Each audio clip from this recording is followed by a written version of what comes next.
Senator Thune, thanks for the time. Great to be with you. Thanks, Brad. The healthcare question.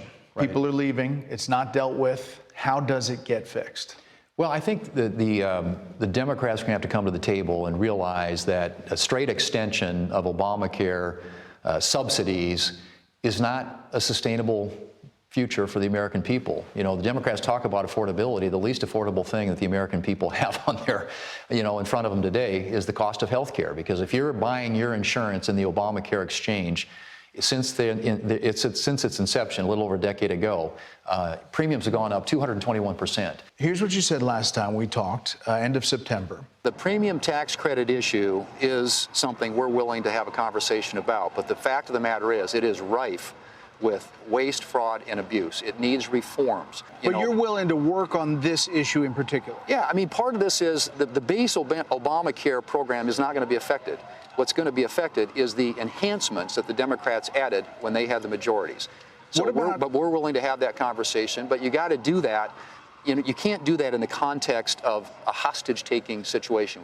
Did they win the hostage-taking situation as far as the politics here? Because there's a lot of people that are going to see their health care premiums skyrocket. Yeah, and in that marketplace, which represents about 7% of the American people who get their insurance through the Obamacare exchanges, particularly those that are above the 400% poverty level, which is where the Biden COVID bonuses kicked in. Yeah, they're seeing some increase. Now, there are other things they can do. They can shift around to different markets.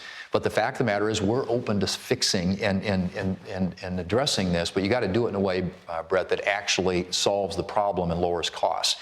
If you stay on this path right now with all the waste, fraud, and abuse, the same thing is true today that I said last September, and that is that there are no income caps, there are $0 premiums, there are literally millions of people in the exchange who don't even know they're covered because the payments go directly from the federal government to the insurance companies.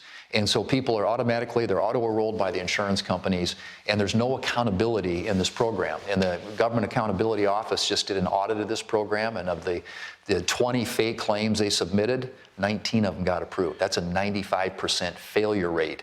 So it's got to be reformed, and we're open to that. And if the Democrats want to work with us, we won't get it done before the Christmas holiday, but when we come back in January, there are discussions that are going on right now. We have folks who are interested in fixing it. But you have these 4 Republicans in the House that voted with Democrats to have this vote to extend for 3 years. You're fully against that. Right. I mean, they will send over to us if they are successful with this discharge petition. It'll come to the Senate. It'll be a straight 3-year extension of an unsustainable, unaffordable program. So, yes, it'll have to be reformed. And there are Senate Democrats who believe that it has to be reformed. And one of the issues behind this, too, is whether or not these policies are going to cover abortion. And that's something that's really important to our senators. You talked about the percentage. You're still talking about 22 million people that will be affected here. That's a lot of constituents and a lot of races that you're going to be facing in 26. You look at the headlines. Obamacare expiration will have death spiral effect on U.S. health care. ACA shoppers face sticker shock. Healthcare costs are skyrocketing. Americans are starting to panic. Our polls concern about price of health care, 86%. Yes. I know you say you want to fix it, and there are bipartisan plans to try to do that, but you got to get across the finish line. We do, but just to be clear, because 400% poverty and under, which for a family of 4 in this country is $128,000, that's the base Obamacare program. That stays in place.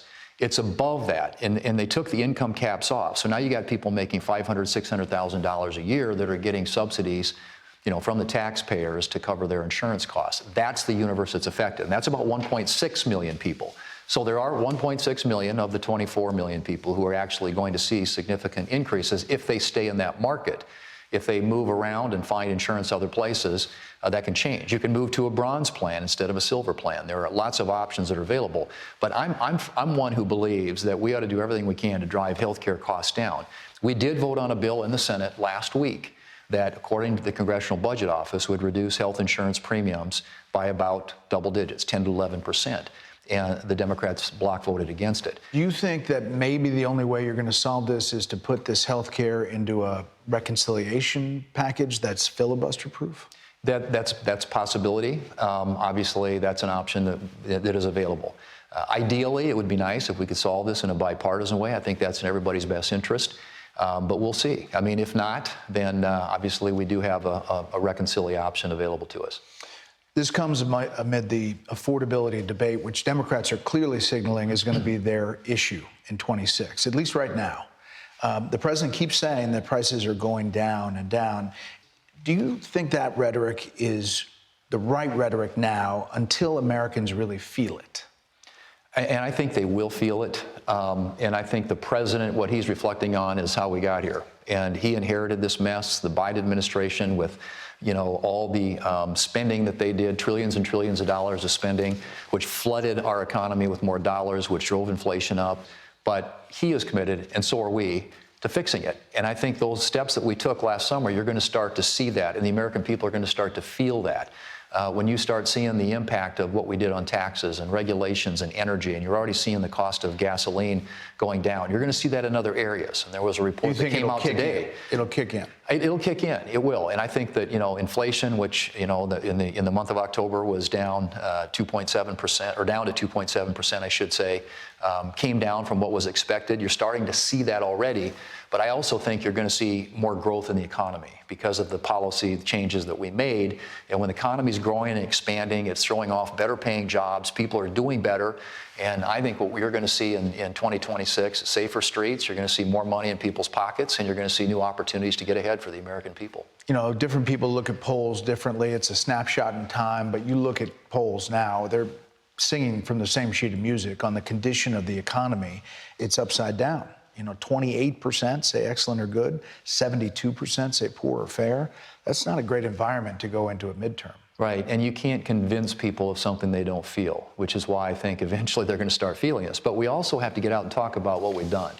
And the things that we did in the Family Tax Cuts Act that was passed earlier this year they're really unprecedented and historic. You think about no tax on tips, no tax on overtime, reducing taxes for seniors on Social Security, locking in lower rates, the doubling of the child tax credit, near doubling of the standard deduction. I think you're going to see a remarkable 2026. I mean, we're excited about the prospects for the economy, and you look at the things we did and the other things in the one big beautiful bill, the school choice, child care tax credits, the newborn tax credits, or these accounts that are going to be created for people in this country. These are all pro-family initiatives that we think are going to start to yield big dividends.